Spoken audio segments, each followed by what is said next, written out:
Hi, good evening, everyone. Hope you already taken your lunch. All right, welcome to Utah Live Webinar. I'm so glad to see you all here today. Okay, well, today we have this Faculty of Art and Social Science. We have this program preview for the Master of Psychology, Industrial and Organizational Psychology. Okay, we have about 5 participants right now. So just let me introduce myself. My name is Laila from the Division of Program Promotion from University Tunku Abdul Rahman Sungai Long campus. So today we have this, guys, I would like to introduce to you the speaker today, Mr. Tan Soon Am. Okay, from this Faculty of Art and Accountancy Management.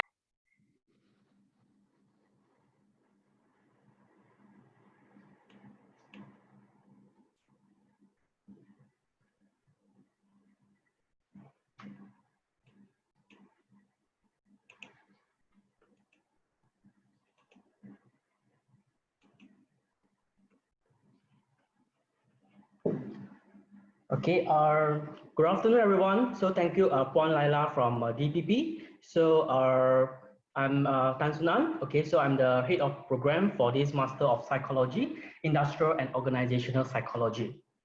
Okay, so first of all, we want to know what is the difference between what is IO psychology actually. So IO psychologists is actually a scientist or practitioners who help to address human and organizational problem in the context of organized work. So what is the task of IO psychologists? Okay, so first of all, IO psychologists were required to identify training and development needs, okay, for employee. Okay, other than that, also they are required to responsible to design and optimize the job and also quality of work life. Okay, so with that also they formulate and implement training programs and evaluate their effectiveness.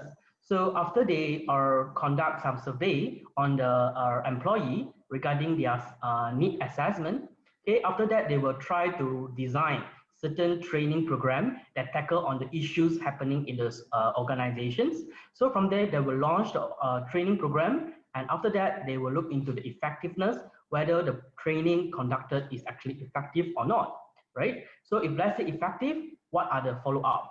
If let's say not effective, what are the follow-up? So they will have a series of programs to tackle on certain problem.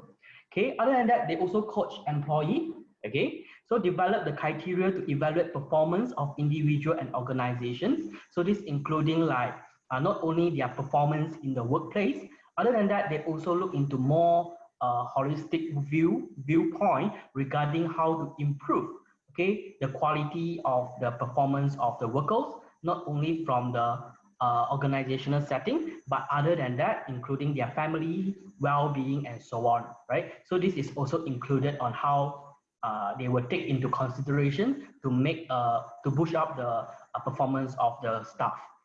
Okay, other than that, also they also assess consumer preference, customer satisfaction, and market strategy. So, which means that the IO psychologist is not only getting the viewpoint from the staff itself, but actually they also get some idea, okay, about everything, okay, of the organizations from other sources, including from the employer's perspective, from the customer perspective, so that they can actually draw more effective intervention programs or prevention programs on certain issues happening in the organizations. Okay, so this is the information we're getting from American Psychology Association, okay, which is the APA, the well-known societies of psychologists in the interpretation of these IO psychologies.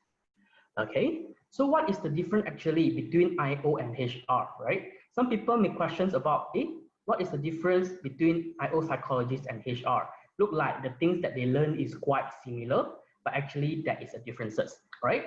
So let's go through this part to look into what are actually difference, right?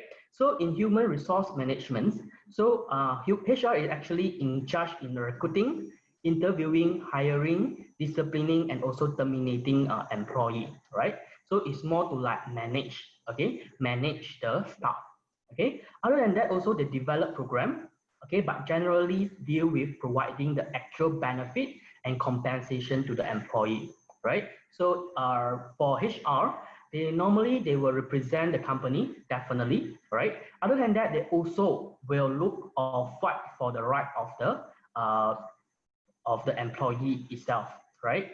Okay, so for IO psychologists, so IO psychology, normally we will apply principle of psychology at the workplace. Okay, so our principle of psychology such you need to understand about human behavior, okay, the cognitive process, emotions, personalities, right? So all these things is like will take into consideration when they consider any training program for the work in the to the employee in the workplace. Okay, so study mental and human behavior, employee screenings, workplace productivities, and organizational development in workplace. So this is the prior task for the IO psychologists.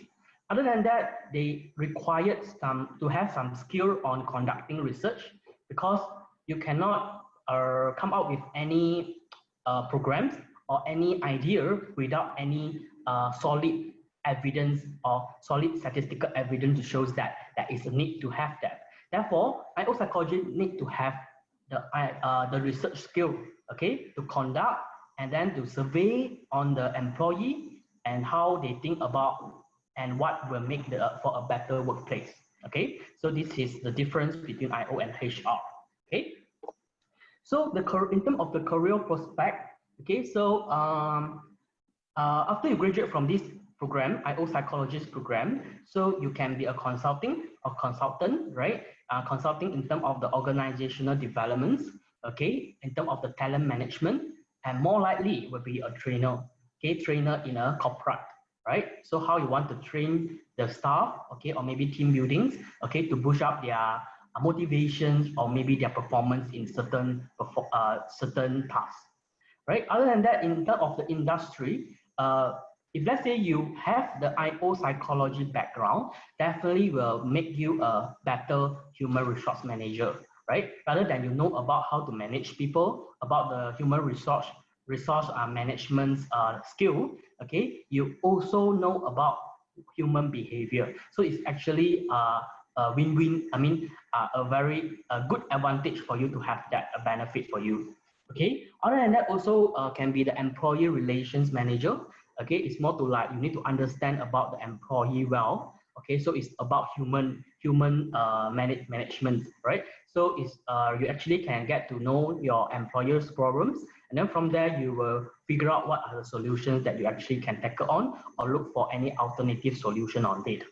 Okay, so in terms of the research, you can become the business researcher and also market researchers. Okay, so this is more to like the career prospect that actually we can pursue if let's say we have this intention to enroll in this program.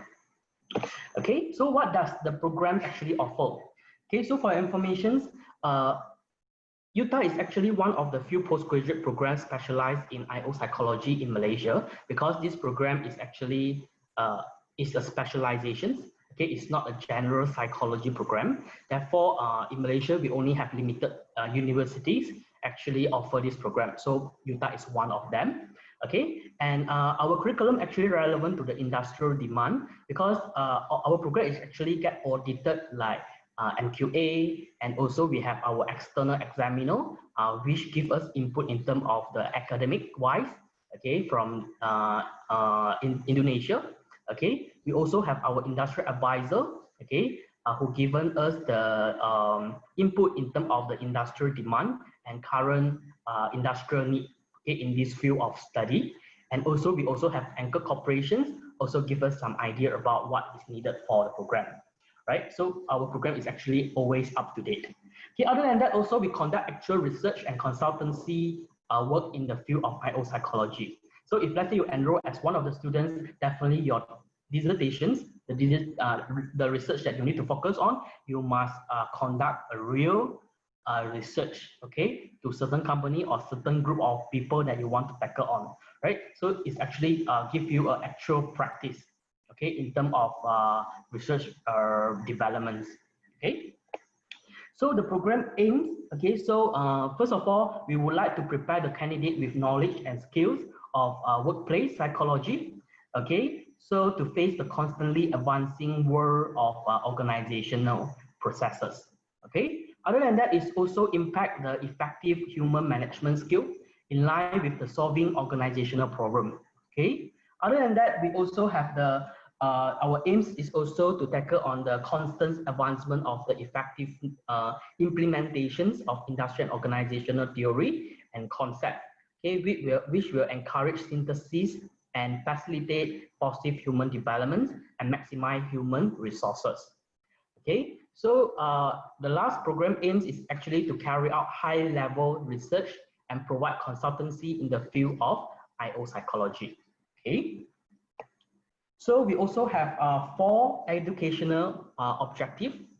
Okay, so we have at the end of the study or at the end of completing this program, so the students must be able to apply knowledge and practical skill to evaluate information important to industrial and organizational psychologists. Okay, and also to meet the professional and ethical standard. Okay, from related practice in industrial and organizational psychology. Okay, because we have certain ethics and rules that need to abide with. Therefore, at the end of the program, the student must be able to be more professional in terms of dealing with all this kind of issue. Okay, so other than that, also to be part of the workforce that can be expected to be an efficient future leader and successful IO practitioner or researcher who are able to tackling the complex situation and relationship with client in organizations. Okay, and also to be competent in industrial and organizational practitioner who can contribute professionally in the field of IO psychology. Okay, other than the program objective, we have 8 different program outcomes. Okay, so program outcome number 1 is actually to demonstrate mastery of knowledge in IO psychology. Okay, and also apply and evaluate the theory, concept, or nature's process, benefit, and prerequisite of IO psychology, IO planning. Okay, for PO3 is about the demonstrate the leadership quality by providing the relationships and working effectively with peer and also stakeholder. Okay, and PO4 is related to research, okay, which means that conduct research and demonstrate behavior that is consistent with code of professional ethics. Okay, and also in terms of communications and team skill in industrial and organizational psychology in a multidisciplinary workplace. Okay, so it's not only apply for the uni dimensions or unidisciplinary workplace, but it's more, we also cover some multi-dimensional workplace. Okay, so in terms of PO4, applied cognitive skill in analyzing and also synthesizing the cognitive skill in industrial and organizational psychology. Okay, PO7, sorry, is about applied information, digital technology in interpreting and extending knowledge in industrial and organizational psychology. So it's not only in terms of the manual procedures, but we also provide some information about the digitals, right? Digitals or technology used in this setting. And PO8, we have demonstrated the altruism, confidence, and self-control, and social skill for self-development.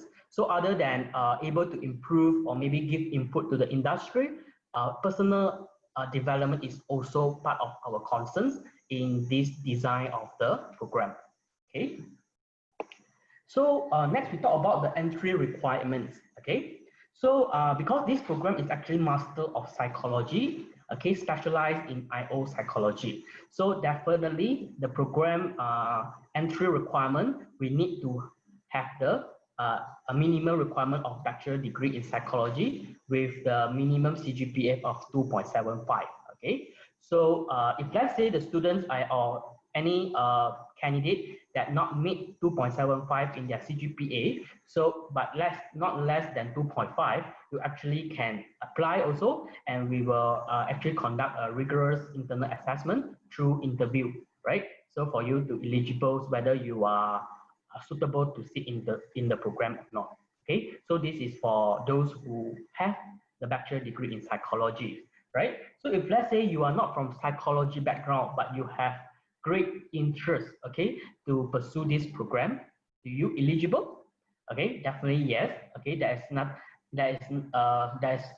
nothing to say no, right? Okay, that is also an option for you. Okay, if let's say you are not in psychology field, okay, but your bachelor degree must have a minimum CGPA of 2.75, okay, in any other field which is not psychology, okay, but you need to fulfill the minimum of 45 credit of prerequisites modulars in psychology. Okay, so maybe some of your, I mean, during your degree time, maybe you will take some of the psychology related paper. Okay, so we can actually consider part of the credit, okay, to be claimed under this prerequisite modular, right? So if let's say we're able to figure out that you have 45 credit of prerequisite modulars in psychology with covering the 8 area of knowledge area in the psychology program, okay, so we also will consider you to be our students, right? Okay, if let's say you're not fulfilling the prerequisite 45 credit, okay, so maybe you need to sit for certain credit paper, so that you have fulfilled the 45, then you can enroll into the program as well. Okay, so this is one of the one of the alternative way for you to enroll into the program. Okay, so if let's say you don't want to be enrolled by using the 45 credit of prerequisites modulars in psychology, so that is the other third option. Second option would be you need to have minimum 30 credit of prerequisite modules in psychology plus 1 GRE. Okay, GRE is actually graduate record examinations subject test in psychology with the score of 550. Okay, so this one also can replace the 15 credit of prerequisite. Therefore, you only need to have 30 prerequisite, 30 credit of prerequisite modules in psychology plus 1 GRE with 550 score. Okay, minimum 550 score. Okay, or others relevant or equivalent qualifications. Okay, so this is the entry requirement for this program. Okay. Okay, so in terms of the language requirements, okay, so you can actually fulfill one of them, okay, not necessarily all three, right? So you have IELTS, okay, at least you get a score of 5, okay, or TOEFL, okay, score of 500, okay, or MWET than 3, okay, but MWET, you have the expired date of 5 years, right? Okay, so if let's say your MWET already expired, okay, so no worry, you're still eligible to enroll in the program. Okay, so if let's say expired, we will call for an English assessment meeting. Okay, so we will have an English expert to test whether your English level is fulfill our program needs or not, right? So this is also possible. Okay. So in terms of the fees and intake, so the indicative fees for Malaysians, no matter you are full-time or part-time students, so it's about 11,500. Okay, so for the whole program. Okay, and for international students, we have about 19,800. Okay, and we have 3 intakes: January, May, and October. Okay, so you before the normally it's better for you to apply the submit your applications 1 month before the start of the new semester, okay, to eligible for you to enroll into the coming semester. Okay, so this is advisable. Okay, and next is about the program durations. Okay, so if let's say you are the full-time students, so the minimum years is about 1.5 years, you can complete the program. Okay, and also normal duration will be 2 years, maximum is about 4 years. Okay, so if let's say you enroll as a part-timer, okay, so your minimum years is about 2 years and maximum 6 years, normal years is about 4 years. Okay, so this is about plus minus. Okay, so it depends on the progress of your thesis. Okay. Okay, so this program is actually a mixed mode program. So when we talk about mixed mode, which means that there is a combinations of coursework and also dissertations, right? So you need to fulfill both credit hours for coursework and dissertations. So altogether, you need to fulfill 42 hours, which is 21 for coursework and 21 credit for dissertations. Okay. So the student can register the dissertation in the year 2, trimester 2 after taking the research method course. Okay, so basically this is the program structure full-time. So mostly this is based on the October intake. Okay, so for October intake for full-time, first semester, since it's a short semester, so you only required to register for one subject, which is research methodology. Okay, so this is like a basic research skill paper that you need to get the pass first. Okay, before you enroll. Not enroll, I mean, before you register for your dissertations. Okay, so dissertation you can actually start to register from SEM 2 onwards. Okay, but I didn't put it into SEM 2, SEM 3, SEM 4. Okay, I just straight away put it 21 credit for dissertations. Okay, but depends on the student progress, definitely. Okay, so for January trimester, you need to take 3 papers, which is strategic human resource management, selections and assessment in organizations, and also organization development and change. Okay, for main trimester, you have a training and personal development and also performance management. And October next year, you need to sit for organizational organizational behavior and leadership. Okay, so this is a program structure, which means that the first 4 trimester, you have to sit for certain paper, okay, to complete your 21 credit of coursework. Okay, then after that, you need to complete your dissertation before your graduations. Okay, so for part-timer, there's only addition of 1 trimester from the full-time. So because we will make sure that the timetable is not going to burden the students, especially for those part-timer who are working and also studying, right? So each semester we will cap at the maximum of 2 subjects, okay, not more than that.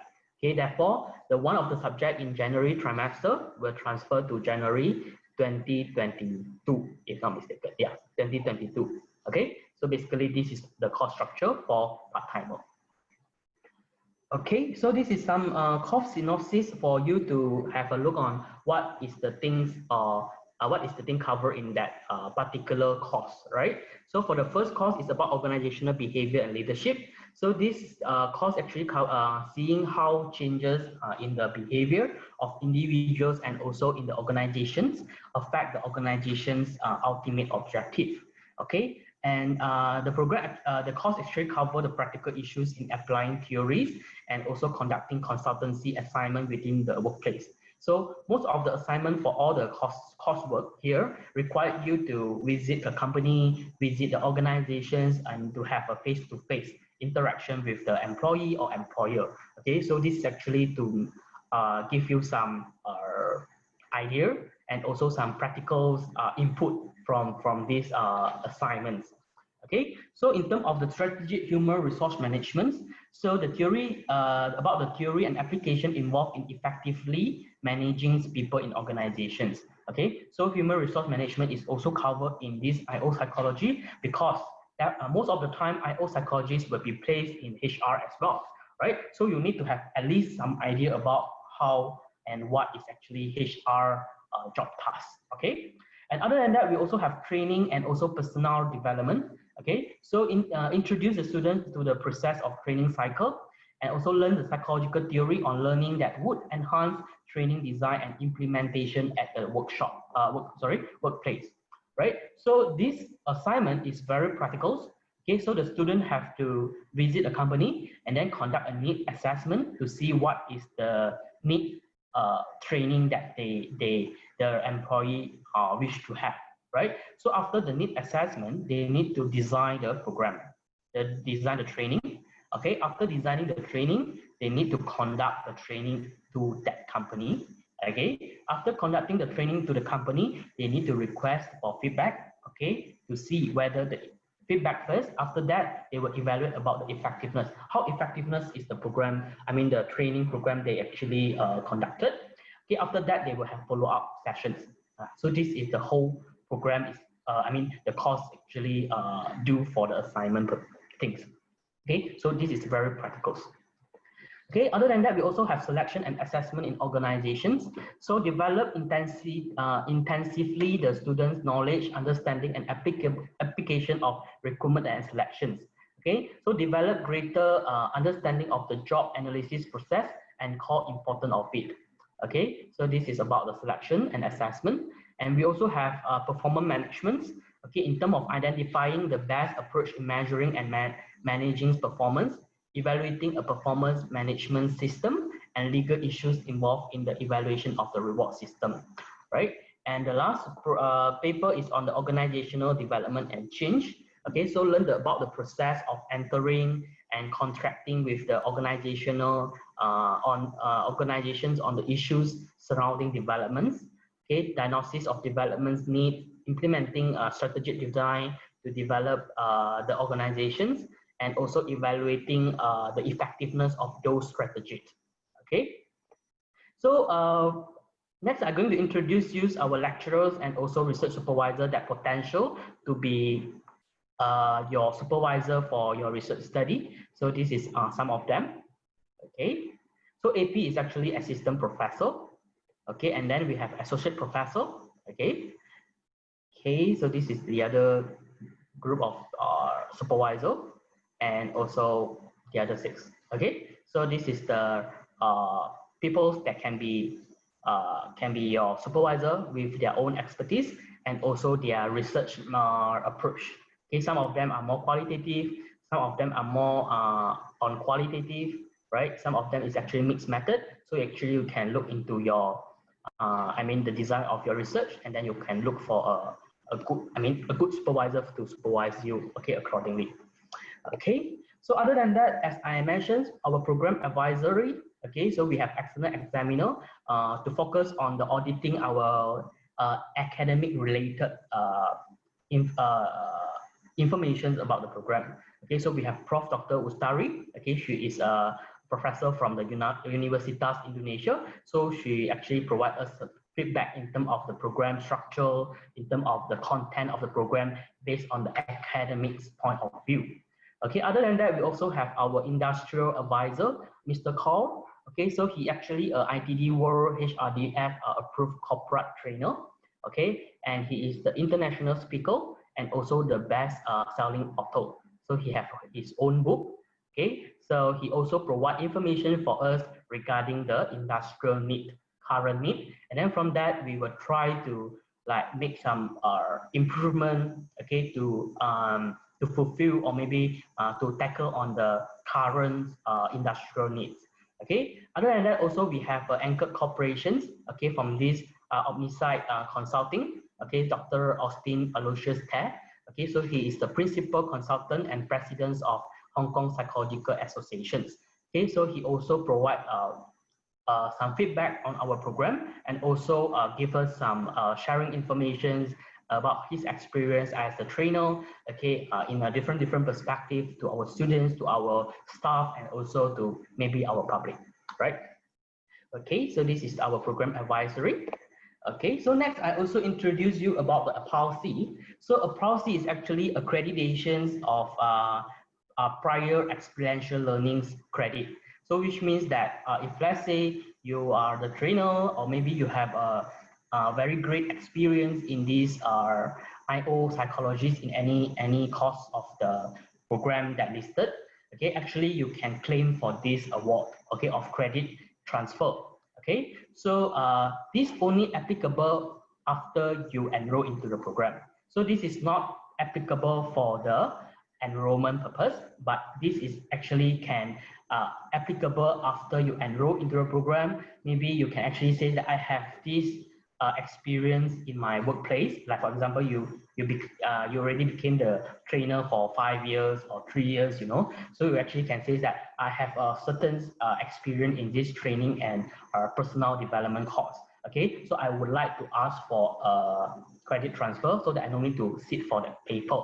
Okay, so you actually can ask for these things, right? So in terms of this, maybe you can reduce your program, the coursework that you're going to take on. Also, you were granted the degree at the end of this, at the end after you complete everything, right? So what is the benefit of this policy? Okay, and maybe I can walk you through this thing. Okay, so recognize the learning inquiry through working experience and short course attended. Okay, so if let's say you have certain experience, you can actually ask for this. And also maybe you have attended some 5-day courses as a a professional trainer. So you actually can claim that actually I have this kind of experience already and this kind of knowledge, then can I ask for the credit transfer? Okay. Also encourage the admissions of adult students to higher educational program. Okay, so for those like adult learner, okay, if let's say you think that, oh, I want to have some fulfillment in terms of my education's attainment, yeah, you actually can also register if let's say you have a certain quality, certain qualification in terms of this thing, right? So other than that, also reduce the redundant learning on learning of similar content. So this one is like actually we don't want to have like some redundant, okay, repeat information or knowledge that you already learned, but now you need to learn again, right? Okay, so this is we try to avoid that. That's why a policy is actually applicable for our program, right? Other than that, also we want to reduce the time and cost of completing a study program. So if let's say you already, you get exemption or credit transfer for 2 programs for under this policy, not program, 2 courses under this policy. So actually you can save for 6 credit hours. Okay, this 6 credit hour is about 1,000 over for your fees. You actually can save the money, and also you don't need to sit for the same class again. So it's actually save your time as well, right? So this is about something about policy, but this is only applicable after you enroll into the program. It's not about the entry requirement, okay? Okay, so next are some activity in our program, in our programs that students can participate, okay, such as research, okay, in terms of at the faculty level. So we have a research center consists of a substantial group of university scholars, okay, who's integrated the research addresses a set of problem or measures theoretical, empirical, or applied significance, and which has achieved international recognitions, right? So the center may be also organize a set of a close link cluster or research team, okay, often involving the collaborations across discipline and department. Okay, so the research center that relevant to our program would be Center of Applied Psychology, right? So we have a group of researchers and also some scholars, right, that can able to provide some insight to or feedback to our work, right? So from there, actually, we can sharing it's a platform to share our idea, our knowledge, and so on. Okay, so the students for this program also applicable to be the member of this center, right? Okay, for example, we have some student and staff activity, the CAP seminar. So this CAP seminar, we will invite students, we open the participation for students, for staff, for outsiders, okay, to join our seminar. Okay, they will present about their work and share about their knowledge about on certain topic. Okay, so also we have one book newly launched last year, okay, about reflections on social issues and Malaysian adolescents, right? So this is one of our achievement in this Center of Applied Psychology, right? Other than that, also we will conduct several talks and seminars for students and staff, definitely, right? So based on all this kind of workshop actually can enhance your writing skill and also can give you some exposure about the practical issue or practical problem, practicals ideas on conducting certain things. Yeah, so this actually can help the student development, right? Okay, other than that, next we are going to present you about the Utah Library, okay, about our resources of our, the program and so on, right? So we have main library in Kampa campus, and we have Maricourt Library in the Sungai Long campus, okay? So the book collections, we have about 583 title books that available in our library, with about 300,000 volume available as per January 2020. So this is considered updated one. Okay, so the service of the library provide in terms of the loans. Okay, loans in terms not about the money. Okay, the loan in terms of like you want to borrow the books from others campus, you actually can get inter-campus loan, or maybe you can actually ask for the books or maybe the articles that not belongs to Utah, but Utah subscribe e-journal, all those things. You actually can ask for the information. So the librarian will actually get the information to us from other university and so on, right? And also we have online renewal, online reservations, information skills classes. Like for example, you don't know how to do the APA referencing, okay, and also you don't know how to find journal articles, so they will give this kind of skill classes, orientations, briefing, document delivery service, and so on.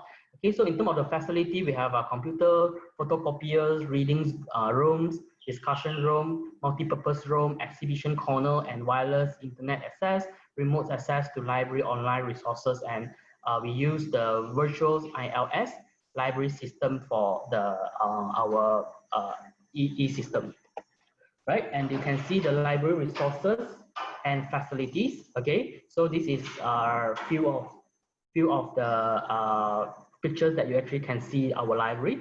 So Utah Library is actually very nice. Okay. Inter-campus loan, we have a service that enable the patron to request and borrow books from both Utah Library. So if let's say the book is actually available in Sungai Long, okay, so you actually can ask, and you are in Kampar, you can actually ask the librarian to get the books from Sungai Long and then post it here to Kampar, right? And then we have also document delivery service. Okay, so it's like service whereby the Utah Library can borrow books or obtain copy of journal, articles, or book chapter or conference paper that are not available in Utah Library from others public or private academic libraries, as well as the National Library of Malaysia, right? Okay, so in terms of the book that available for the program that related to this program, so we have about 5,753 title of book in the IO psychology program. And also in terms of the book volume, we have about 7,810. And in terms of ebook, because now it's like COVID-19 and so on, everything will go online. Okay, so we have about 6,000 over ebook title, and we have about 15 database available for our programs, right? Okay, so this is the database that we have that relevant to psychology or IO psychology, okay, and also some research tools that are available for the student use, okay. Okay, other than that, also we have this institutional repository. Okay, so it's actually online collection of Utah student final year project, dissertations, and theses. Okay, so it facility actually disseminations on the knowledge among academic staff, researcher, and also students, right? So you actually can get some sample for you to review, or maybe can have some reference about it. Okay, so in terms of magazine and newspaper, so you can see the list. Okay, so it's actually available for the student as well. So you can actually get to know about, get information about the things that you want to look for. Okay, so in terms of the staffing of main library, so we have about 11 librarians with 14 support staff. Okay, seating capacity is about 1,600 seats, and we have a total of 77 computers in the library. Okay, so the opening hours is like Monday to Friday, weekday from 8 a.m. to 9 p.m. and Saturday and Sunday will be 9 a.m. to 5 p.m. Okay. Okay, other than that, we also have some laboratory facility for the students' use, okay, or maybe for research purpose. You can actually get the room, okay, and conduct your research or experiment that you're going to do for your research. So we have individual counseling room, we have group counseling rooms, and also observations or video recording room. So the counseling room doesn't mean that only applicable for counseling students, but any students that require this room for conducting their research also can request for it, right? Okay, so this is some pictures that you can view it, right? We have a playroom. Okay, so playroom definitely is for children and adolescents, okay, for play therapies purpose, right? But if let's say you want to conduct certain programs or maybe some activities that require this area, you also can apply, request for the room, right? And also we have a group counseling room and also observation room, right?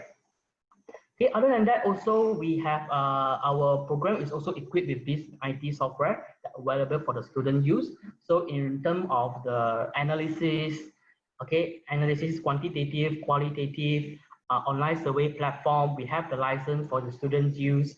you know, and then we have some software or equipments, okay, to test about the performance test, about the biofeedback, you know, and then we have some emotive 3D Pro about to look into your brain activity, the reactivity of your brain area, and so on. So all this is actually available for the students to actually borrow and use it for the research purpose. All right. So this is actually quite well prepared for the students' use, right? Other than that, we also have a list of a psychological assessment. Okay, if let's say you want to measure any variables, okay, related to your your sample groups. Okay, so you also can get this thing for free. Okay, because you already purchased it, then we own the things, then you actually can use it for your research purpose, right? So for example, you want to test about intelligence among workers, you also can have the brief intelligence test, and then you can have a multi-dimensional self-esteem skill. Okay, so self-directed search. All this is like a little bit relevant to our working adult also. Okay, emotional intelligence. We have other intelligence skills. Okay, other than that, we also have some non-verbal skill of ability. Okay, so all this is actually can be used for research purpose. Okay, so other than that, we also have this postgraduate room. Okay, so postgraduate room is available for postgraduate student definitely. Okay, so if let's say you don't want, you at least you have a place to work on your work, you know, so you can actually get a place in our postgraduate room, right? Okay, so this is our facility, one of our facility as well. Okay, so our contact, if let's say you have any information that you are not clear, or maybe any inquiry that you want to like bring up to me, you actually can email me about academic matter. About the admin or applications matter, you can actually email Puan Nurul Akmal. Okay, so she will assist you on this matter, right? So I think that's all from me. So do you have any questions that you want to ask?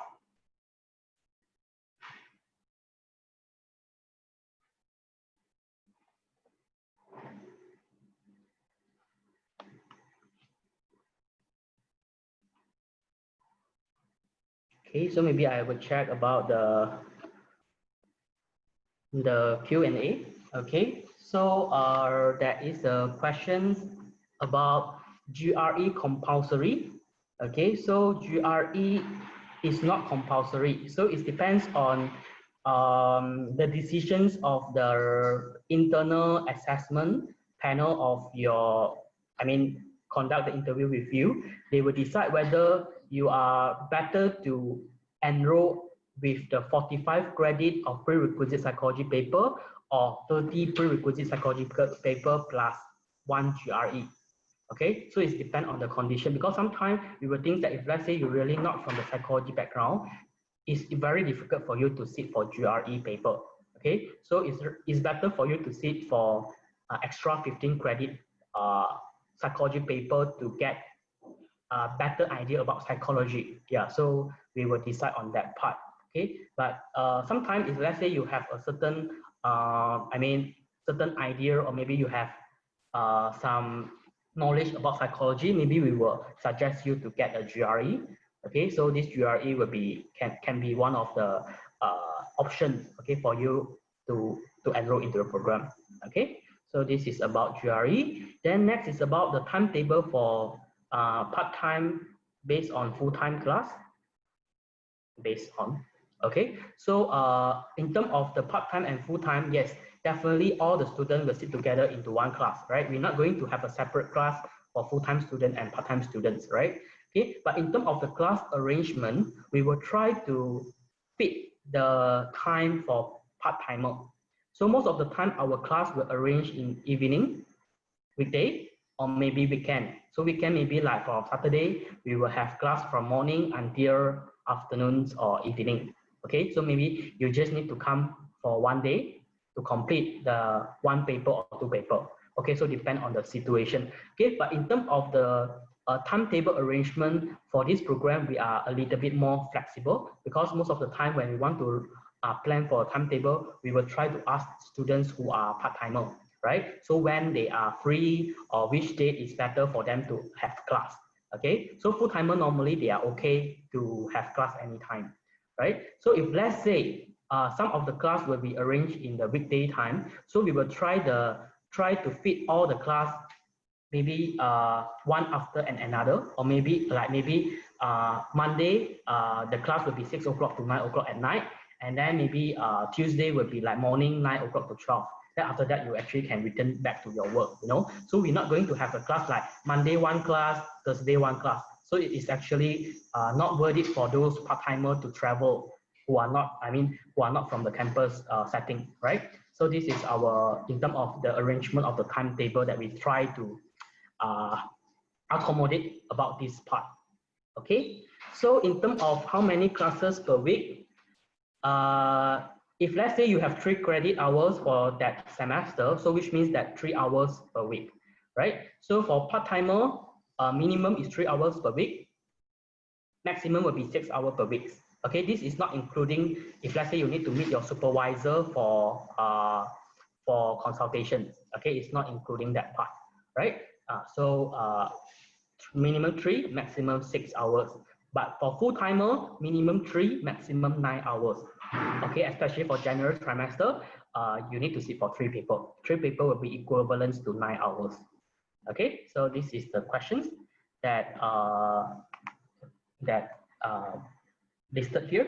So you have any other questions that you want to address, you actually can post it here. So I will try to respond to you, okay, so that you can get better idea about the program. Okay. So I have the other questions is about is this master course available online or only on campus, right? So before the COVID-19, okay, so all the class is actually arranged or conduct in on campus, right? Okay, so because of the COVID-19, definitely everything will turn online. So including the October trimester, our lecture class all will be conducted online. Okay, but for next year, I still don't know about it. I don't know about the new arrangement from the university about this method, right? Okay. So second question is about if let's say the degree background is in engineering, okay? So am I eligible for the course? Okay, so basically yes, you are still eligible for the program. Okay, so with the conditions, if let's say you put in your applications, so I will ask you to send me your transcript definitely. So from the transcript, I will try to like evaluate whether you have some psychology prerequisite paper in your degree transcript or not. Okay, so if yes, then we can actually ask for lesser prerequisite paper. Okay, that like what I stated just now is like 45 or 30 credit, right? Okay, so if let's say you have you already taken some paper that relevant to psychology, we actually can opt for the credit transfer, right? So if let's say you're still not fulfilling all the 45, then we will recommend you to sit for the prerequisite paper. Okay, so that one you also need to sit for the exam. You need to do the assignment, okay, to get the at least B mine and above. You need to score B mine and above. Then only you can ask for the credit transfer. Okay, for part of the fulfillment. Okay, for the program. Okay, so this is if let's say you are not from psychology background, so you can actually opt for this enrollment criteria.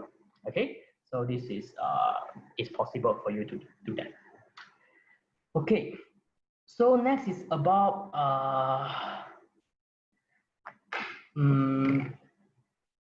the English requirement.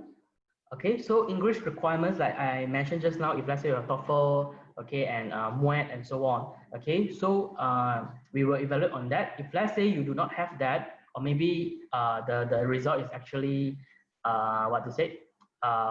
expired, okay, so we will arrange an interview with our English assessment panel.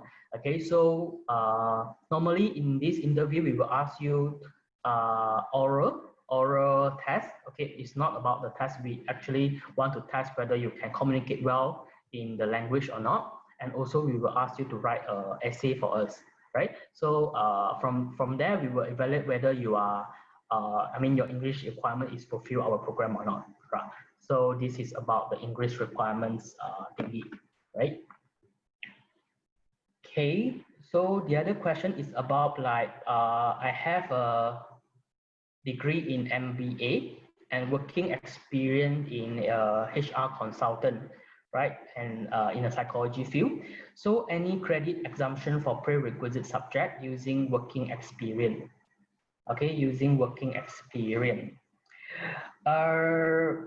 For the enrollment purpose, definitely the prerequisite assumptions for credit transfer, we only will look into your degree transcript, right?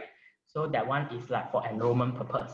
But if let's say you are well experienced in this field or IO psychologist, or maybe you are the trainer, okay, you actually can ask for the APALSI, the one that I present just now, for assumptions for the certain credit paper. So maybe you insist of you need to take seven courses together. Maybe you only need to take 5 rather than 7, right? So from there, actually, you can ask for assumptions, and then you can lower down your fees and also the period for you to complete the program. Yeah. Okay, so this is possible as well. Okay. So how often the classes are held for this master program? How often will be like what I mentioned just now? For one program, for one course, one paper will be 3 hours, right? But October is actually a short sem, so which means that the 3 hours will be equivalent to 6 hours for short sem. Okay, so if let's say you have 6 hours in short sem, then which means that you need to sit for 12 hours. But so far, we only have 3 credit hour, one paper. Okay, one paper in short semester. Okay, so short sem you only have 6 hours. Okay, but long sem normally will be maximum 9 hours, minimum is 6 hours. Yeah. Okay, so this is the hours for a week for you to sit for the paper, the program. Okay. So any other questions that you have about this?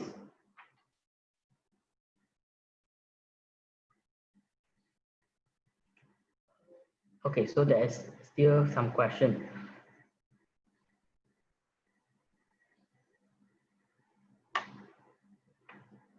Okay, may I know if I can join the class through online medium or I have to attend physical class, right? So for October trimester, the class will be arranged online, okay? So if let's say there is an option of you to whether you want to attend online or physical class, then you have the choice to do it, okay? But for October, definitely we will do it online. And then January onward next year, I'm not sure because we still have not yet decided about the mode of the learning, right? So for the training subject, can I conduct training in the company which I'm working now? Yeah, definitely you can do it. Okay, not a problem. Okay, you can do these things, right? You just need to find a place that allow you, I mean the company or the organization allow you to conduct such training, then you can go ahead about it. Okay, so do we have partnership company for site visit or practical? So far, we do not have this part, okay, but definitely we can, we have a list of the company that previously our students went for assignments or went for any activities with them, okay? But most of the time, I mean, to approach company also part of the training, right? So you need to learn on how to like approach them, so that this is also part of the things that you might need to have some idea about it. Okay, so what your free structures like and also scholarship available? Okay, so the free structure will be like you just need to pay the fees according to semester basis. Okay, it depends on how many credit hour that you register for the semester. So you need to pay according to that semester only, right? In terms of the scholarship, so far we only offer a scholarship for research assistance scheme. Okay, so this one is like, if let's say any lecturers or any supervisor or your supervisor have any research program, research grant that asks for research assistant, then you actually can apply for that, and then every month you will get the stipend. Okay, that one we have the scholarship about that, but the study scholarship will not available unless if let's say you also can apply if let's say you have a degree in a first class honor. Okay, you can actually ask for the scholarship from our Utah foundations. Okay, so they will also consider about that, right? Okay. So next is about, so there is some overlapping coverage with say a master in HRM. Yeah, I can say that some of the topic definitely look like the same, like for example, performance management, selections, and also some others like HR, the human resource management, all those things. Is the topic is look like the same, but the coverage, the topic, the subtopic that available in that the syllabus a little bit different, because in psychology we are tends to look into the cognitive, behavior, emotions. Okay, so all these kind of human behavior element will be included into that program. So that is a slightly difference. Okay, but some of the things is still look like the same. Okay, so I can say we interpret the things from different perspective from what HRM have. Okay, so this is to answer you. Okay. So how do I apply for the scheme? Is there any link, please, for the RA? Okay, so the RA you can actually, you can actually log in into our IPSR, Institute of this postgraduate and research research developments. What is that?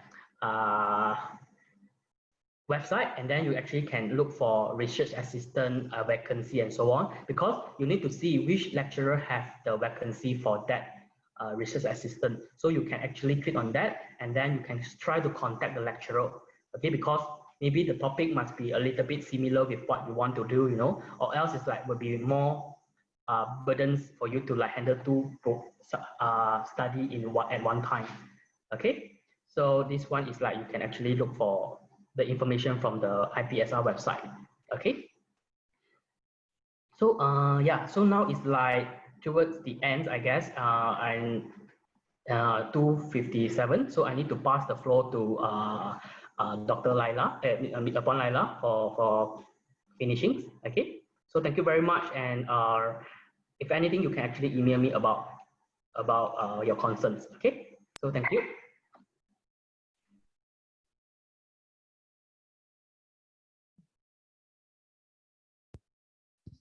Okay, thank you, Mr. Tan, for the sharing session.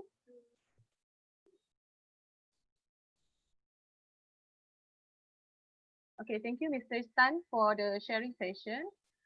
If you're interested to apply for this program, you can submit your application through this Institute of Postgraduate Study and Research. Well, our next intake, we have this October